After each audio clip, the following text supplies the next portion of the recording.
noches, estamos en la primera presentación del libro, o mejor dicho, el conversatorio sobre un libro de la editorial Eris, en esta FEN, en la segunda FEN 2021. Gracias a la Municipalidad de Los Olivos, tenemos este pequeño espacio con los libros, con el stand, y además con nuestros oficiadores como Pastelería Marisita, que se encuentran con nosotros el día de hoy. Y hoy vamos a estar con Juan Carlos Cabrera. Más que un autor de la editorial, es un amigo, es casi un hermano, podríamos decir, de la generación, ¿no? Somos de la misma generación de autores, no solamente en edad, sino en la década de publicación, ¿no? Porque publicamos en 2010, primera. Entonces somos de la generación X10, como le dicen muchos, ¿no? Entonces, el día de hoy tengo el agrado, como le digo, y la felicidad de estar acá con Juan Carlos, agradecerte a Juan Carlos, agradecer a Eris Editorial, por supuesto, a la casa editora, por entregarnos un libro de factura, que es Órbigo, que es un libro que podría atacarse de dos maneras, ¿no?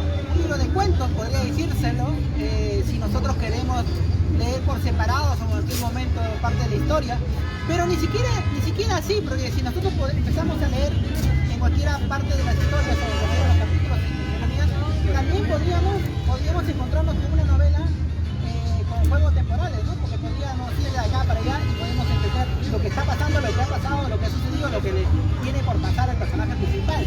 Entonces es un cuerpo unido que puede tomarse como cuentos o como una novela fragmentada, como últimamente muchos autores han hecho. Creo que es parte de la generación también ese trabajo, ¿no? Donde el personaje o los personajes, en este caso público, no solamente el personaje central de la persona, este ciudadano que va a transcurrir, sino que además la ciudad misma, ¿no?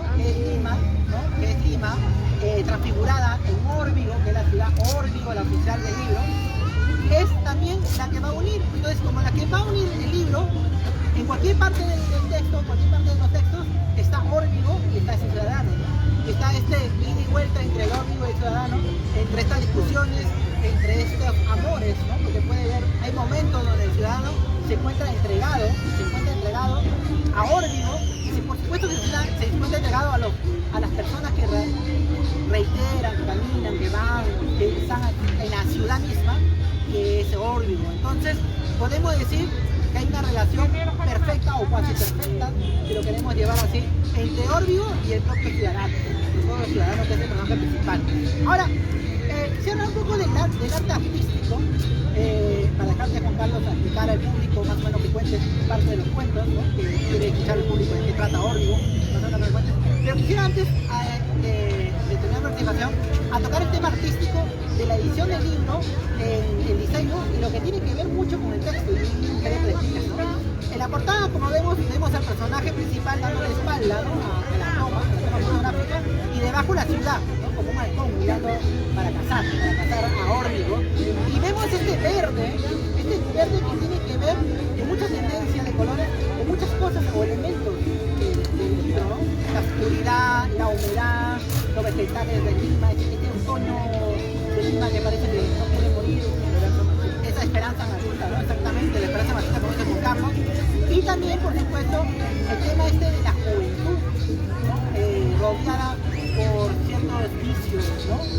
Por ciertas tentaciones, ¿no? Y también, por supuesto, florecer o madurar en este caso, porque el personaje en uno de ellos decide cambiar un poco su forma de ser, ¿no? O reflexionar sobre lo que hacía. Entonces este verde ya no floreciendo, sino este verde ya maduro, ¿no? Como vemos en la tonalidad del libro. Exacto, ¿no? Que va transcurriendo. Entonces más o menos que quiero dejarlos a Juan Carlos, pero quiero dejar ese concepto, que la portada indica también más o menos lo que vamos a encontrar en el libro, ¿no? Vamos a encontrar a personajes que se relacionan con personas enamoradas, con personas disfuncionadas, con personas que crean cosas también en su mente, ¿no? Que no confían en los demás, como todos, lo más probable, ¿no? Que repiensan. Y justo a eso vamos, ¿no? Una cosa es el personaje que piensa y otra cosa es el personaje que repiensa, y que también quiero que lo expliques, ¿no? Ahora que te toca exponer, Juan Carlos.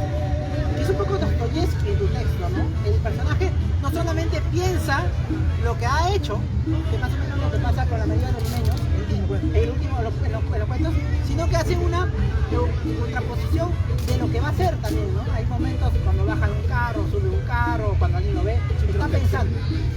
Entonces hay una introspección dostoyevskiana, podría decirse, ¿no? Porque Dostoyevski hace eso, sobre todo en estos personajes un poco saturados, ¿no? Saturados, como verán. Claro, personajes jóvenes, avejentados, ¿no?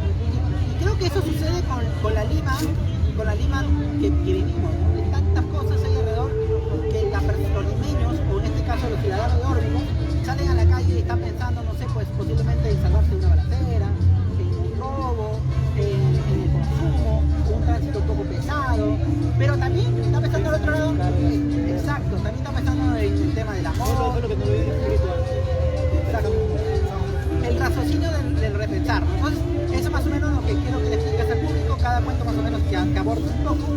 Y ya le dejo a Juan Carlos, muchas gracias otra vez a Eric por el espacio. Estamos muy contentos, estamos hasta el domingo. Igual Juan Carlos le va a invitar, pero hasta el domingo se está dando la FEN número 2, ¿no? 2021, con libros, peluches, hay postres, hay dulces, hay sorteos. Y además quiero invitarles, por favor, que a los autores o a las personas que tienen libros extras o quieren regalar, vengan a donar, porque la Biblioteca Municipal de Los Olivos está recibiendo libros para su biblioteca de jóvenes y niños. Ahora sí, Juan Carlos, muchas gracias, la verdad, por permitirme haber editado el libro, y ahora tus palabras, ¿no? Gracias. Hola chicos, ¿qué tal? Ya después de la introducción de Jorge, entonces puedo empezar por algo. Voy a empezar por lo que Jorge abordó primero, que tiene que ver con la composición del libro. Como bien ha expuesto, Órbigo, como lo dice él, abarca una ciudad que realmente como tal no existe, ¿no? Porque en el mundo parece que no hay ninguna ciudad llamada Órbigo. Hay un río en España que se llama Órbigo, pero nunca una ciudad, ¿no? Entonces, ¿qué pasa con este título? Que equivale a la demostración escrita que una ciudad que se puede llamar Órbigo, o una ciudad que se puede ver como Caracas, o como Buenos Aires, o lo que sea, es siempre una ciudad que contiene dentro de sí y de sus ciudadanos, que vienen a ser los que conforman el cuerpo de una ciudad, personas que están todo el tiempo imbuidas dentro de una mecánica similar, porque estamos todos inmersos en situaciones tentadoras, y que por cualquier encargo del destino o del capricho humano podrían empezar hasta lesionarnos, la psiquis, por ejemplo, porque uno cuando está en una ciudad provincial, en una ciudad pequeña, no tiene tanta neurosis como cuando llegas a una ciudad grande como Lima, o como sería Órbigo. Y las amenazas ya no son solo las amenazas de los robos, son incluso amenazas psíquicas, porque cuando uno camina y está en el bus haciendo cosas, hay muchísima gente que pareciera que nos está mirando y nos puede hacer creer que estamos un poco más rotos o más heridos de lo que estábamos, ¿no? Ahora, Órbigo es eso, es una ciudad ficticia donde pasan todas estas cosas, pero no deja de ser real, porque los hechos o los cuentos que aparecen en el libro han sido inspirados en Lima y en las otras ciudades donde he podido estar, ¿no? Ahora, son 9 cuentos con distritos que igualmente que el título son distritos ficcionales, son distritos que están dentro de la ciudad de Órbigo. Entonces los personajes en los cuentos son personas, mujeres, hombres, distintos entre sí, pero todos están dentro de Órbigo. Por eso lo que Jorge decía, la constitución artística del libro, más allá todavía de la edición de Eris impecable, tiene que ver con la concepción del libro. O sea, todos los personajes y los distritos de Órbigo están en el libro, como tal, como si el libro fuera una pieza casi mágica, que alberga un montón de aristas, un montón de lados de la verdad. Por eso que tiene la reseña que tiene. Órbigo es una ciudad cosmopolita y las distancias que nos separan son cada vez más grandes, nos separan muchísimo. Y lo que nos une son cosas trascendentales como el amor, la amistad, ¿no? El deseo de superación, la vanidad, los templos femeninos también, las cosas que hacen las mujeres a veces y que hacen a espaldas de la realidad aparentemente, ¿no? Como son los casos de los primeros cuentos, una chica que presume tener mil aventuras pintorescas, pero que en realidad no las tiene tanto así. O sea, más allá de esa mecánica, Órbigo y el libro mantiene esa cohesión, es como pensar que es una pequeña pieza, una pequeña manufactura artesanal, si se quiere. Eso respecto a la construcción de Órbigo. Lo otro es que podríamos ahora abordar de cuento en cuento, pensar que esos templos femeninos que se caen a veces por solo la observación de los fenómenos, obedece por ejemplo a una mujer que nunca le confiesa a su enamorado que lo adora, que lo ama, y que él y que se disuelve junto con él en un vínculo que se resquebraja y termina por dejar de existir. Entonces en el momento en el que la mujer no le plantea la verdad y le dice algo como que yo quisiera quedarme contigo el resto de mi vida porque es como si entendieses y no quisiera nunca despojarme de este pacto, de este momento que quisiera ser eterno, no se lo dice. Y esa suerte de templo femenino subyace tanto en la mente de los hombres que dan por sentado que las mujeres no aman completamente, ¿no? Completamente entregadas. Eso es lo que pasa en el primer cuento, que se llama Completamente fiel o Completamente cruel, en referencia a la mujer y en referencia al hombre. Eso es lo que pasa en el primer cuento. El segundo cuento creo que es, pero ahora lo tengo por acá.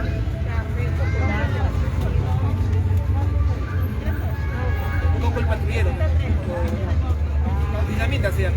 Dinamita es una historia de amigos, son dos amigos que se conocen y que no frecuentan una relación romántica, pasional, sino son como una especie de cofradía, son como compañeros que se reducen a entender que en el mundo uno no puede estar solo, tiene que estar acompañado todo el tiempo con amigos o amigas o lo que fuera que reemplacen al primer amor, ¿no? Al primer amor, por ejemplo, de Terriblemente fiel de cruel. O no es que se enlacen, o sea, de algún modo lógico, en la manufactura del libro obedecen a recuerdos míos, a documentos, experiencias, conocimientos también.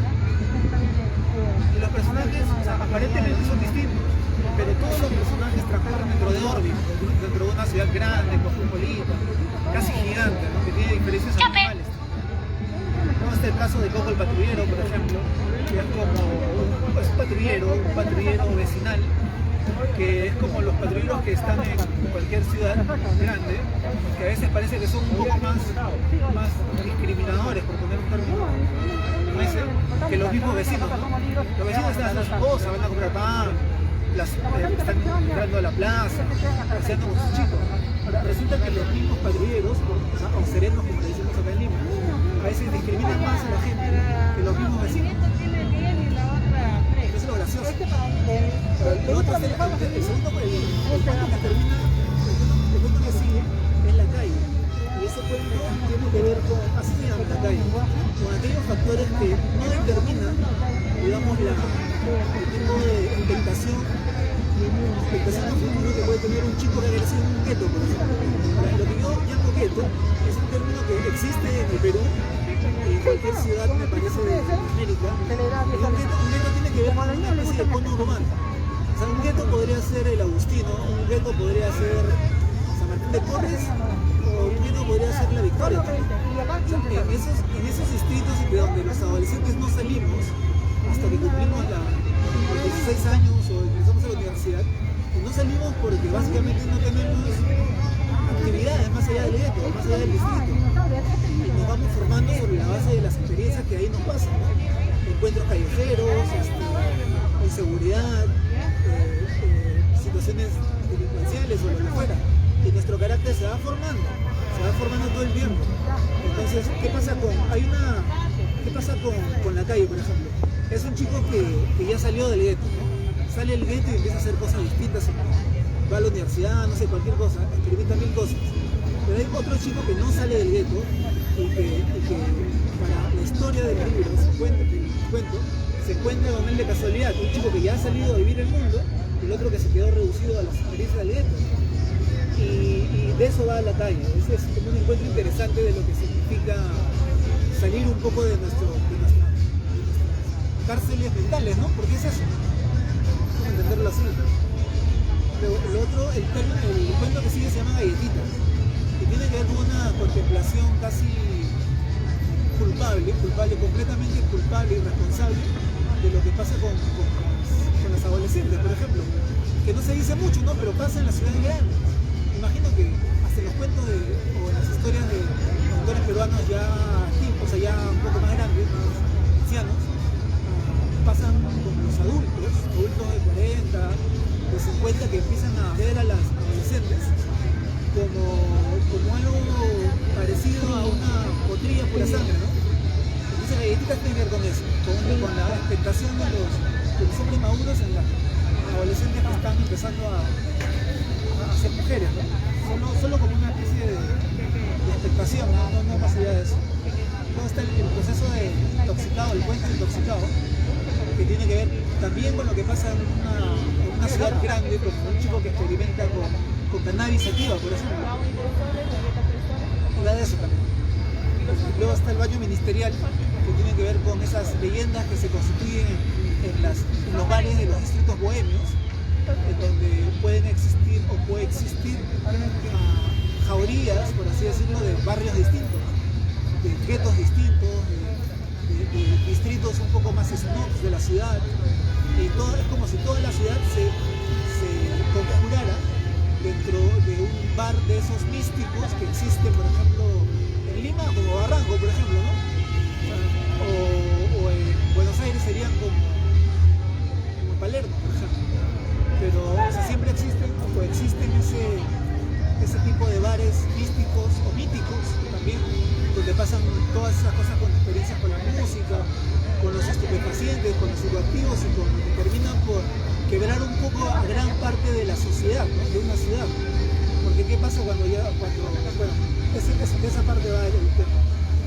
Papel de chocolate es otra experiencia, es un cuento que va también de unos chicos que experimentan un cannabis, pero que tienen otro tipo de sensibilidad y terminan por dejarlo tan fácil como si se hubieran aburrido, dice uno de los personajes, de comer todos los días helado de chocolate. O sea, simplemente lo dejó porque ya le aburre. O sea, ese es otro tipo de experiencia para otro tipo de personas que experimentan con cannabis, porque no todos la usan hasta que llegan a ser adultos, sino que hay algunos que se aburren. Incluso a algunos, para buena suerte de ellos, pienso, les cae mal la primera vez que lo toman, y por eso lo dejan. Y el último cuento es el que decía Jorge, el cuento cristiano, que tiene a bien comparar con lo que he hecho en el último cuento, que tiene que ver con un ciudadano distinto, que lucubra mucho, que tiene muchos pensamientos, tiene una vida interna rica, tiene como un intelecto elevado, y lo que hace él es todo el tiempo estar en introspección y se enfrenta a situaciones reales. O sea, tiene que verse con muchas personas en el cuento, incluso tiene diálogos de una especie de comunión entre su vida interna, su vida colectiva y los aspectos de su rutina, ¿no? Y de eso va el último cuento también. Entonces, esos son los 9 cuentos de Órbigo. Y si en algún momento Jorge, ¿va a venir Jorge? Creo que ya estamos terminando. Jorge, preguntas. Ya terminamos, ¿sí? Vale. Eso es lo que ya terminamos Órbigo. Bueno, bueno, ya existen pequeños resúmenes de los libros, como ven, hemos visto un tipo realista, ¿no? Una novela realista, muy inventada, por supuesto, a la época actual, ¿no? La época vivencial. Y Juan Carlos es su segunda obra. Yo creo que un escalón, más que un escalón, yo creo que 2 escalones superiores este libro que el primero, que es un buen libro también de Cupido.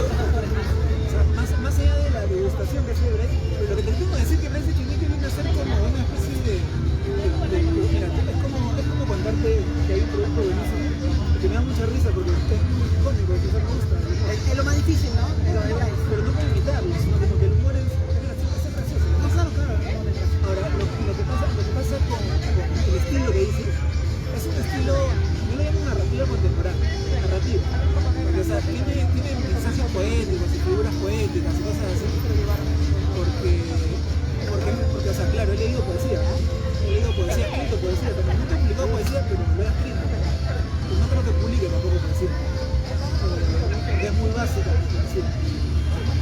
O sea, dentro de los autores peruanos que se recuerda, yo me imagino autores trajín que he tenido en mis años ahora el trabajo, que se parece mucho a lo que hacía. ¿Veis? Claro, es algo que fluye, que es como no cansarse de escribir nunca. Y es algo así. Ahora, por otro lado, no sé por qué podría también entender que guardo cierta similitud. Podría ser como... Es tan difícil de averiguar, por ejemplo, a quién se parece la literatura de uno. Si uno tiene un bagaje importante de libros, podría decirse que hay momentos en donde a mí me gusta mucho entender que los cuentos que hago, por ejemplo, en Cupido o a este libro, obedecen un poco a mi influencia, pero así al gusto que tuve por la novela de Dickens, esta de David Copperfield. O sea, David Copperfield es el nombre, sí, un mago, ¿no? David Copperfield. Ya bueno, Dickens escribió David Copperfield, que es una novela muy grande, que va de la vida no sé si será su alter ego, no sé. Ponte que es un personaje, ¿no? Desde muy pequeño va creciendo hasta llegar a la vida adulta. Ahora, ese libro es un libro gigante, ¿no? El tema es que es riquísimo, es como delicioso, ¿no? Porque abarca mucho tiempo de vida humana. Ahora, sentir que uno se describe a sí mismo y la manera en cómo va sustentando un poco su crecimiento o las cosas que antes en el pasado, por ejemplo, solía pensar y que ya no piensa, ¿no? Porque a veces, por ejemplo, uno piensa que tiene, no sé, muchos amigos, por ejemplo. Ya lo hemos dicho antes, ¿no? Y resulta que cuando llega a la vida adulta uno tiene 2 o 3 amigos nada más y lo demás son conocidos. Pero de eso es lo que te quería decir, que por ejemplo son como templos de un escritor. Como empezar a creer que, por ejemplo, uno puede usar una camiseta de cuando tenía 15 años. Ya no podemos usar una camiseta de 15 años. Entonces es lo mismo también el crecimiento, lo que se da en Dickens. Me pasa a mí también a veces, y lo tengo que afirmar, pero con oscuridad y un poco de pena, que nunca pensé llegar a contemplar el mundo y la vida como lo hago ahora. Pero es algo natural, ¿no? En los autores y en las personas. Sobre todo en las conexiones inconexas, como lo da Jorge, ¿no? O sea, de autores que te pareces más, así no le has leído de repente solamente una vez, 2 frases, a veces sucede. Bueno, entonces agradecemos a Eric Editorial. El día de mañana todavía siguen los eventos, va a haber poesía, va a venir invitados nacionales, justo va a haber muy buena poesía en este momento, una mesa deliciosa de poesía entre Claudia, puras mujeres, entre Claudia Rivas, Figueroa Cruz, presentando libros cómplices y Coser el alma. De verdad que mañana va a ser una fecha de puras mujeres. Eris Editorial se viste de dama, netamente como la diosa. No quise decir faldas porque la mayoría de las damas ahora se han puesto bien los pantalones en este mundo que debe cambiar o que está cambiando hacia un futuro mejor, parece que mejor. Entonces, es eso, ojalá que mejor. Bueno, muchas gracias Juan Carlos, un gusto, muchas gracias. Cuídense, nos vemos el día de mañana. Ya saben, la feria está hasta el día domingo, hasta las 8 de la noche va a haber chocolatada y todo eso. Por favor, vengan a adquirir su libro para regalar.